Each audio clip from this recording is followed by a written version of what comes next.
दोस्तों, मुझे पता नहीं था कि मेरे भाई के साथ वह सब करने का मौका मिलेगा। मेरा नाम प्रियंका है। मेरी उम्र 19 साल है और मैं इस समय कॉलेज के फर्स्ट ईयर में पढ़ रही हूँ। मेरा पसंदीदा विषय केमिस्ट्री है। मुझे केमिस्ट्री इतनी प्रिय है कि जब भी मैं कुछ नया समझती हूँ तो एक अजीब सा उत्साह महसूस होता है। यही कारण है कि मैं अपने भविष्य को भी इसी विषय से जोड़कर देखती हूँ। मेरे परिवार में मेरी माँ, मेरे बड़े भाई अर्जुन और मैं रहते हैं। अर्जुन भाई की उम्र 21 साल है। वह भी मेरी ही यूनिवर्सिटी में पढ़ते हैं। हालांकि हम दोनों केमिस्ट्री के छात्र नहीं हैं। उनकी दिलचस्पी इंजीनियरिंग में है। हमारे घर में सुबह का वक्त हमेशा भाग दौड़ से भरा रहता है। सुबह 9 बजे हमारी क्लास शुरू होती है और हमें समय पर पहुंचने के लिए 8:30 तक घर से निकलना पड़ता है। मेरे पापा और माँ ने हमारी सुविधा के लिए कुछ समय पहले एक मोटरसाइकिल खरीदी थी। अर्जुन भाई इसे चलाते हैं और मैं उनके पीछे बैठकर यूनिवर्सिटी जाती हूँ। अर्जुन भाई मेरे सगे भाई नहीं हैं। यह बात शायद पहली बार सुनने में थोड़ी अजीब लग सकती है, लेकिन यह सच है। मेरे पिता के गुजर जाने के बाद मेरी माँ ने दूसरी शादी की। उनकी दूसरी शादी अर्जुन भाई के पिता से हुई थी। इस शादी के बाद हमारे परिवार में बहुत कुछ बदल गया, लेकिन मुझे कभी ऐसा महसूस नहीं हुआ कि मैं अर्जुन भाई की सौतेली बहन हूँ। दोस्तों, मैं नहीं जानती थी कि मुझे अपने सौतेले भाई के साथ वह सब करने का मौका मिलेगा। सुबह 8 बजे मम्मी पापा ऑफिस के लिए निकल जाते हैं। उनके जाते ही घर में सिर्फ मैं और मेरा भाई अर्जुन रह जाते हैं। हमारा रिश्ता एक अनोखा सा है। भले ही वह मेरे सौतेले भाई हैं, लेकिन उन्होंने मुझे कभी ऐसा महसूस नहीं होने दिया। हम दोनों एक ही यूनिवर्सिटी में पढ़ते हैं और यही हमारी दिनचर्या को और भी खास बनाता है। हमारे घर में एक ही कॉमन बाथरूम है। ऐसे में सुबह का वक्त थोड़ा व्यवस्थित रखना पड़ता है। आमतौर पर मैं पहले नहाती हूँ और तैयार होती हूँ, क्योंकि लड़कियों को तैयार होने में थोड़ा अधिक समय लग सकता है। जब मैं तैयार हो जाती हूँ तब अर्जुन भाई बाथरूम में जाते हैं। हर सुबह यह क्रम बिना किसी रुकावट के चलता है। तैयार होकर हम दोनों एक साथ यूनिवर्सिटी जाते हैं। चूंकि मम्मी और पापा ऑफिस चले जाते हैं, इसलिए घर पर ताला लगाने की जिम्मेदारी हमारी होती है। घर के मुख्य गेट की चाबी हम दोनों के पास रहती है। हमारी यूनिवर्सिटी का सफर हर दिन नई उम्मीदों और सपनों से भरा होता है। क्लास सुबह 9 बजे शुरू होती है और दोपहर 2:30 बजे तक खत्म हो जाती है। दिन भर की पढ़ाई के बाद जब हम घर लौटते हैं तो शाम के करीब 3 बज रहे होते हैं। घर पहुंचकर ताला खोलते ही हम दोनों अपने अपने काम में लग जाते हैं। अर्जुन भाई कभी किताबों में खो जाते हैं तो मैं केमिस्ट्री के नोट्स लिखने लगती हूँ। शाम को करीब 5 बजे पापा और मम्मी घर लौट आते हैं। हम सभी एक साथ बैठकर चाय पीते हैं और दिन भर के अनुभव साझा करते हैं। मेरी जिंदगी ऐसी ही शांत और व्यवस्थित चल रही थी, लेकिन एक घटना ने मेरी जिंदगी पूरी तरह से बदल दी। अब इसे एक्सीडेंटल समझ लो या जानबूझकर हर दिन की तरह वह सुबह भी सामान्य लग रही थी। हमारा परिवार, पापा, मम्मी, भाई अर्जुन और मैं हमेशा की तरह साथ बैठकर नाश्ता कर रहा था। ये समय मेरे लिए खास होता है, क्योंकि व्यस्त दिन की शुरुआत परिवार के साथ मिलकर करने का आनंद अलग ही होता है। पापा और मम्मी अपनी सरकारी नौकरी के लिए तैयार हो रहे थे। सुबह 8 बजे उनका ऑफिस शुरू होता था, इसलिए नाश्ते के बाद वे जल्दी ही घर से निकल गए। उनके जाते ही घर पर केवल मैं और अर्जुन भाई रह गए। हम दोनों की दिनचर्या भी व्यवस्थित थी। मुझे तैयार होकर यूनिवर्सिटी जाना था और भाई को भी। जैसा कि हर दिन होता था, मैं पहले नहाने के लिए बाथरूम गई। बाथरूम में जाते ही मैंने दरवाज़ा अंदर से बंद कर लिया। इस आदत से मुझे सुरक्षा और आराम महसूस होता था। उस दिन भी सब कुछ सामान्य ही था। मैंने अपने कपड़े उतार कर साइड में रख दिए और शावर चालू किया। पानी की ठंडी बूंदें जब शरीर से टकराईं तो लगा जैसे सारा तनाव बह गया हो। लेकिन तभी मैंने बाथरूम के दरवाजे के नीचे से एक परछाई देखी। परछाई को देखकर मेरा मन थोड़ा विचलित हुआ। मैंने सोचा कि शायद यह मेरा भ्रम है। कभी कभी रोशनी की वजह से ऐसा लगता है और मैं अक्सर खुद को समझा देती हूँ कि ऐसा कुछ नहीं है, लेकिन इस बार वह परछाई स्थिर नहीं थी। ऐसा लगा जैसे कोई दरवाजे के बाहर खड़ा है और हरकत कर रहा है। मेरे दिल की धड़कन तेज हो गई। मैंने खुद को शांत रखने की कोशिश की। शायद यह मेरा वहम हो। मैंने खुद को तसल्ली दी और शावर चालू रखा। चेहरे पर साबुन लगाते वक्त मेरी नज़र फिर से दरवाजे की ओर गई और इस बार मैंने देखा कि परछाई सच में हिल रही थी। मेरे अंदर डर और गुस्से का अजीब सा मिश्रण पैदा होने लगा। क्या कोई मुझे देख रहा था? लेकिन घर में तो सिर्फ मैं और अर्जुन भाई थे। क्या यह हो सकता है कि वह मेरे साथ ऐसा कुछ कर रहे हों? यह ख्याल मुझे अंदर तक हिला गया। मैंने खुद को यह सोचकर संभालने की कोशिश की कि यह सब रोशनी के कारण हो सकता है, लेकिन यह विचार मेरे मन को पूरी तरह से संतुष्ट नहीं कर पाया। मैंने जल्दी जल्दी नहाना खत्म किया और बाहर आ गई। बाहर आकर मैंने अपने कपड़े पहन लिए और जैसे ही मैंने अपना दुपट्टा उठाया, मैंने देखा कि दरवाजे के नीचे से परछाई फिर हिली। इस बार मेरा शक और भी गहरा हो गया। मैं सीधे अपने कमरे में गई। मेरा मन असमंजस में था। क्या यह सब मेरा भ्रम था या सचमुच कोई था जो मेरी निजता का उल्लंघन कर रहा था? मैंने अर्जुन भाई के बारे में ऐसा कभी नहीं सोचा था। वह हमेशा मेरे लिए एक बड़े भाई की तरह थे, जिन्होंने मुझे सुरक्षा और सहारा दिया। लेकिन उस परछाई ने मेरे मन में शक का बीज बो दिया था। उधर भाई कुछ देर बाद तैयार हो गया और मुझे यूनिवर्सिटी ले जाने के लिए बुलाने लगा। मैं और मेरा भाई घर का दरवाज़ा बंद करके यूनिवर्सिटी के लिए निकल गए। आमतौर पर हर दिन मैं मोटरसाइकिल पर अपने भाई के पीछे बैठती हूँ और अपना बैग उसके और मेरे बीच में छोड़ देती हूँ। लेकिन आप क्या सोचते हैं कि उस दिन मैंने अपना बैग अपने पीछे छोड़ दिया था। शायद मैं उस दिन एक अलग ही दुनिया में खोई हुई थी। उस दिन का एहसास अच्छा था कि उसे शब्दों में बयान नहीं किया जा सकता। अगली सुबह से मैं सोचने लगी कि कैसे यकीन करूं कि मेरे भाई ने मुझे बाथरूम के दरवाजे से नहाते हुए देख लिया था या नहीं। बहुत सोचने के बाद मुझे एक विचार आया। मेरे पापा और मम्मी के ऑफिस चले जाने के बाद मैंने अपने मोबाइल कैमरे में वीडियो रिकॉर्डिंग चालू की और उसे बाथरूम के बाहर ऐसी जगह लगा दिया जहां अगर कोई मुझे बाथरूम के दरवाजे के बाहर से नहाते हुए देखे तो उसकी रिकॉर्डिंग हो जाए। कैमरा वहीं छोड़कर मैं नहाने के लिए बाथरूम में चली गई और दरवाज़ा अंदर से बंद कर लिया और दरवाजे की ओर देखा तो मुझे फिर से कोई परछाई दिखाई दी। परछाई देखते ही मैं समझ गई कि जो भी है वह कैमरे में आ चुका होगा। ये सोचते सोचते मैं नहा रही थी और नहाने के बाद जब मैं बाथरूम से निकली और अपना मोबाइल फ़ोन लेकर अपने में चली गई, मैंने वीडियो शुरू की और देखा कि जैसे ही मैं बाथरूम में घुसी थी और दरवाज़ा बंद किया था, उसके थोड़ी देर बाद मैंने देखा तो मुझे यकीन नहीं हो रहा था। मैं सोच रही थी कि ऐसा कैसे हो सकता है। उसके बाद मैं और मेरा भाई यूनिवर्सिटी के लिए निकल लिए। मैंने अपने भाई को मोटरसाइकिल के पीछे से गले लगा लिया और सोचने लगी कि भाई को अपना वीडियो कैसे दिखाऊं। तब भाई ने कहा, बाइक पढ़ती हो क्या? मैंने कहा, नहीं भाई। भाई बोला, तो फिर तुमने मुझे इतनी ज़ोर से क्यों पकड़ रखा है? तब मैंने अपने भाई से कहा, पता नहीं क्यों भाई, आज मुझे डर लग रहा है। पूरा दिन पढ़ाई करने के बाद मैं दोपहर को घर लौटी। मेरा दिमाग पूरा दिन इधर उधर भटकता रहा। मुझे समझ नहीं आ रहा था कि मैं अपने भाई को उस वीडियो को कैसे दिखाऊं।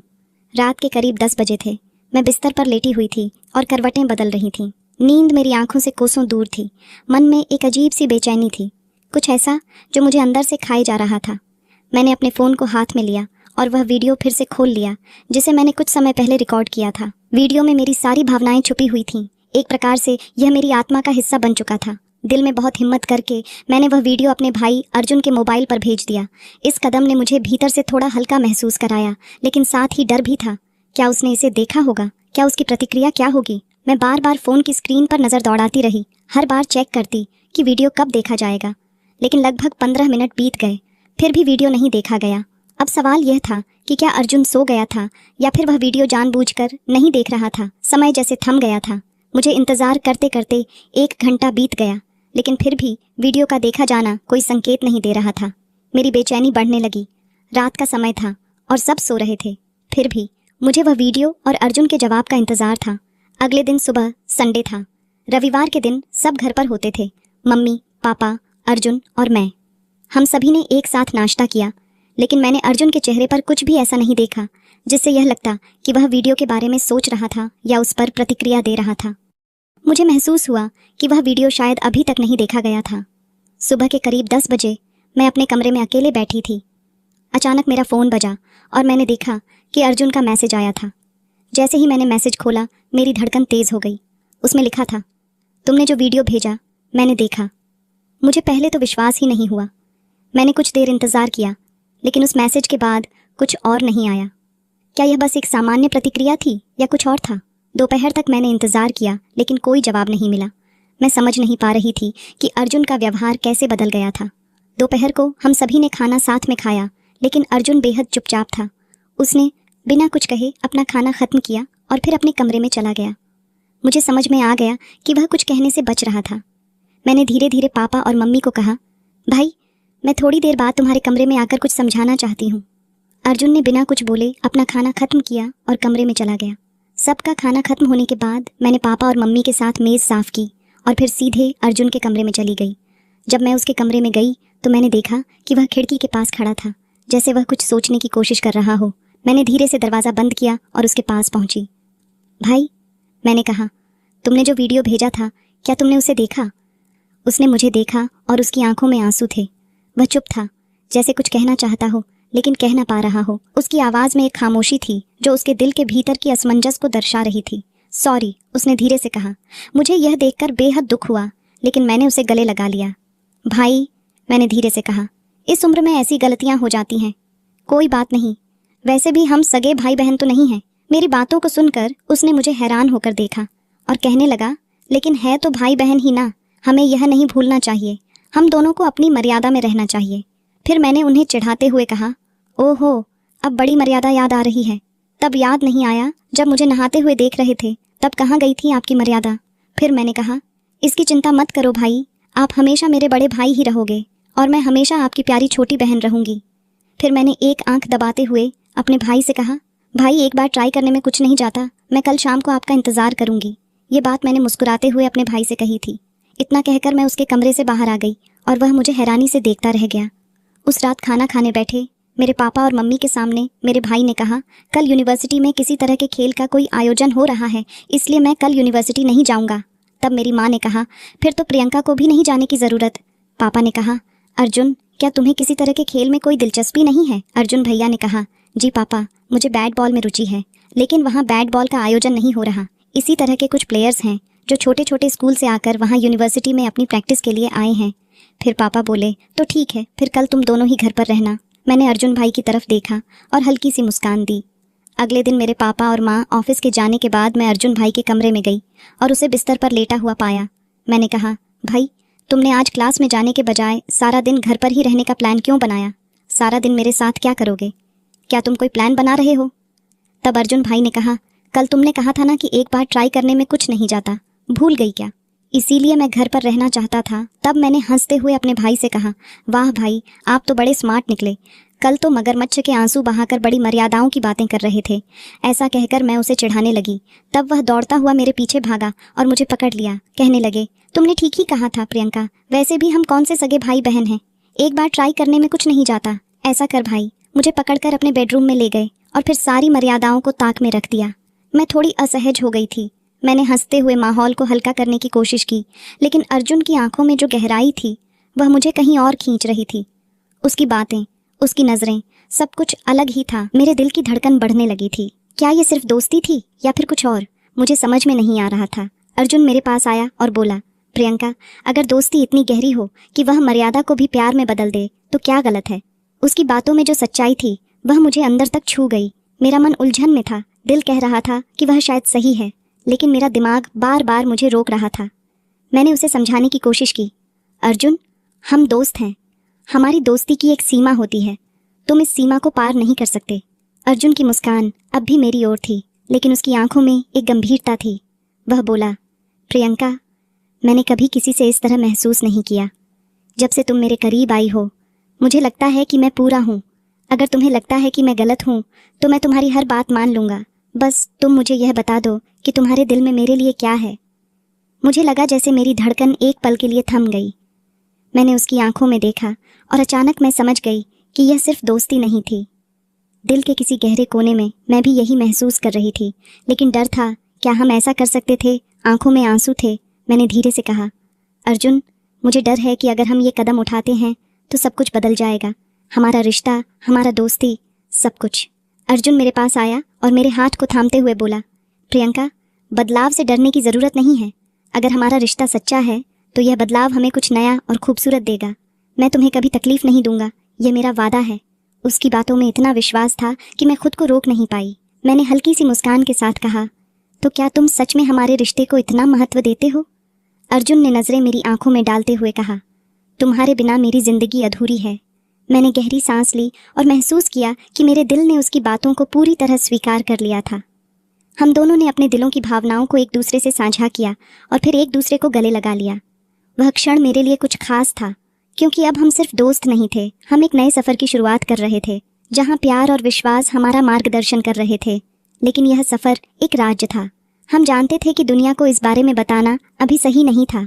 अगले दिन सुबह जब मैं उठी तो थोड़ा असहज महसूस हो रही थी। मेरी सोच में उलझन थी। क्या हमने सही किया? क्या हम अपनी भावनाओं को इस तरह से उजागर कर सकते थे? अर्जुन ने मुझे देखा और पूछा, क्या हुआ प्रियंका, कुछ गलत लग रहा है? मैंने सिर झुका लिया और कहा, अर्जुन, सब कुछ बहुत जल्दी हो गया। मैं यह नहीं समझ पा रही हूँ कि आगे क्या होगा। हमारे रिश्ते को समाज और परिवार कभी नहीं समझ पाएंगे। अर्जुन मेरे पास आया और बोला, प्रियंका, जब हमारा प्यार सच्चा है तो हमें किसी से डरने की ज़रूरत नहीं है। लेकिन अगर तुम चाहो तो हम इसे राज रख सकते हैं, जब तक सही समय नहीं आता। मैंने उसकी ओर देखा और कहा, मैं बस यही चाहती हूँ कि हम एक दूसरे को समझें और सपोर्ट करें। अगर हमारे बीच भरोसा है तो हम हर मुश्किल को पार कर लेंगे। कुछ दिन तक सब कुछ ठीक रहा। हम दोनों ने यह तय किया कि अपनी भावनाओं को हम अपनी पढ़ाई और करियर पर हावी नहीं होने देंगे। लेकिन प्यार ऐसा होता है जिसे छुपाना कभी आसान नहीं होता। आज कॉलेज के कैंटीन में अर्जुन और मैं चुपके चुपके बातें कर रहे थे। हमारे बीच कुछ खास था जिसे हम शब्दों से नहीं कह सकते थे, लेकिन यह बात हमारी आंखों में साफ झलक रही थी। तभी हमारी क्लासमेट रीमा ने हमें देख लिया। उसका सवाल थोड़ा हल्के अंदाज में था, लेकिन वह जो सवाल कर रही थी वह मेरे दिल को थोड़ा हिला रहा था। अरे क्या चल रहा है तुम दोनों के बीच? कुछ गड़बड़ लग रही है, रीमा ने मुस्कुराते हुए कहा। हम दोनों हड़बड़ाए और बिना किसी सही जवाब के बस यही कहा, अरे कुछ नहीं, बस ऐसे ही बात कर रहे थे। मुझे लगता था कि रीमा को कुछ शक हुआ था, लेकिन मैं कुछ कह नहीं पाई। उसका ध्यान अब हमारी बातें पर था। मुझे समझ में नहीं आ रहा था कि अब क्या करना चाहिए। शाम को जब मैं अकेली घर पर थी तब अचानक अर्जुन का फ़ोन आया। प्रियंका, मुझे तुमसे मिलना है, एक ज़रूरी बात करनी है। मैंने घबराकर पूछा, क्या हुआ? सब ठीक तो है? अर्जुन की आवाज़ में एक नयापन था, जैसा कुछ बड़ा होने वाला था। उसने कहा, बस तुम छत पर आ जाओ। कुछ अजीब सा था, लेकिन फिर भी मैंने छत पर जाने का निर्णय लिया। वहाँ पहुँचते ही अर्जुन मुझे देखता हुआ खड़ा था और उसके हाथ में गुलाब का फूल था। मैंने घबराते हुए उसकी ओर देखा। उसने मुझे देखते ही कहा, प्रियंका, मैं तुम्हारे बिना एक पल भी नहीं सोच सकता। दुनिया से छुपा कर रखेंगे, लेकिन अब मुझे लगता है कि इसे और छुपाने की ज़रूरत नहीं है। मैं सबके सामने यह कहना चाहता हूँ कि मैं तुमसे प्यार करता हूँ। मैं चुप हो गई। क्या वह सच में यह कह रहा था? मेरे दिल में एक तूफान मच गया था। उसकी बातें इतनी ईमानदार और सच्ची थीं कि मुझे यह समझने में वक्त लगा। उसकी बातों ने मुझे सिहरन महसूस कराई, लेकिन साथ ही डर भी लग रहा था। मैंने धीरे से कहा, अर्जुन, क्या तुम जानते हो कि इसका मतलब क्या होगा? परिवार, दोस्त, समाज, सब हमें सवालों के घेरे में लाएंगे। वह मुझे गहरी नज़रों से देखता हुआ बोला, मुझे कोई फ़र्क नहीं पड़ता प्रियंका, मुझे बस तुम्हारा साथ चाहिए। अगर तुम मेरे साथ हो तो मैं हर चुनौती का सामना कर सकता हूँ। उसकी आंखों में विश्वास और प्यार की गहराई थी जिसे मैं महसूस कर रही थी। मेरे अंदर का डर थोड़ी देर के लिए ढीला पड़ा। मेरी आंखों में आंसू थे और मैंने बिना कुछ कहे उसकी ओर बढ़ते हुए गुलाब को लिया। धीरे से कहा, अगर तुम्हारा प्यार इतना मजबूत है तो मैं भी हर चुनौती का सामना करने के लिए तैयार हूँ, लेकिन हमें समझदारी से आगे बढ़ना होगा। हम दोनों ने एक दूसरे को गले लगा लिया। उस पल में मुझे यह महसूस हुआ कि हमारा रिश्ता अब सिर्फ दोस्ती नहीं था, यह एक ऐसा जज्बा था जो हमारी ज़िंदगी को नया मोड़ दे सकता था। अब हम सिर्फ अपने रिश्ते के बारे में सोचते थे, किसी और की परवाह नहीं थी। हम जानते थे कि हमें इसे दुनिया से छुपाना पड़ेगा, लेकिन हमारी भावनाएं अब सच थीं। वह दिन एक नए सफ़र की शुरुआत था। हमारे बीच प्यार था, विश्वास था और एक दूसरे का साथ था। हम दोनों ने ठान लिया था कि हम इसे सबके सामने कब लाएंगे, लेकिन फ़िलहाल हम सिर्फ अपने रिश्ते में विश्वास करना चाहते थे। एक दिन जब हम दोनों कॉलेज के पास एक कैफ़े में बैठे थे तो मैंने अर्जुन से पूछा, क्या तुम सच में समझते हो कि हमारा रिश्ता मजबूत रहेगा? क्या तुमने कभी इसके बारे में सोचा है कि अगर हमारे रिश्ते का असर हमारे परिवार और दोस्तों पर पड़े तो? अर्जुन ने मुस्कुराते हुए मेरी ओर देखा और कहा, प्रियंका, प्यार किसी भी कठिनाई से बड़ा होता है। अगर हम एक दूसरे के साथ हैं तो हमें किसी भी परिस्थिति का सामना करने के लिए तैयार रहना चाहिए। मैं जानता हूँ कि हम दोनों को कई चुनौतियों का सामना करना पड़ेगा, लेकिन मैं तुम्हारे साथ हूँ और यही मुझे ताकत देता है। उस दिन मुझे महसूस हुआ कि हमारा रिश्ता सिर्फ एक युवा जोड़े का प्यार नहीं था, बल्कि यह एक साझेदारी थी। हम दोनों ने तय किया कि हम अपने रिश्ते को समय देंगे ताकि हम इसे अच्छे से समझ सकें। हम दोनों के लिए यह महत्वपूर्ण था कि हम अपने रिश्ते को केवल भावनाओं से नहीं बल्कि जिम्मेदारी और समझ से भी निभाएं। कॉलेज के दौरान हम दोनों ने बहुत कुछ सीखा। एक दूसरे के साथ बिताए समय ने हमें न केवल प्यार बल्कि विश्वास, सम्मान और समझदारी के मूल्य भी सिखाए। हमारी दोस्ती और प्यार अब एक दूसरे के समर्थन और प्रोत्साहन में बदल चुका था। हम जानते थे कि दुनिया चाहे जैसे भी देखे, हम दोनों के बीच की यह रिश्ता सबसे खास था और यही हमारे लिए सबसे महत्वपूर्ण था। हम दोनों ने एक दूसरे के साथ मिलकर यह शिक्षा प्राप्त की कि प्यार केवल शब्दों में नहीं होता, बल्कि यह समझ, सम्मान और भरोसे में होता है। यही वह ताकत थी जिसने हमें इस रिश्ते को निभाने की प्रेरणा दी। तो दोस्तों, आपको यह कहानी कैसी लगी कमेंट करके ज़रूर बताएं। मिलते हैं अगली कहानी में। तब तक अपना ख्याल रखें। धन्यवाद।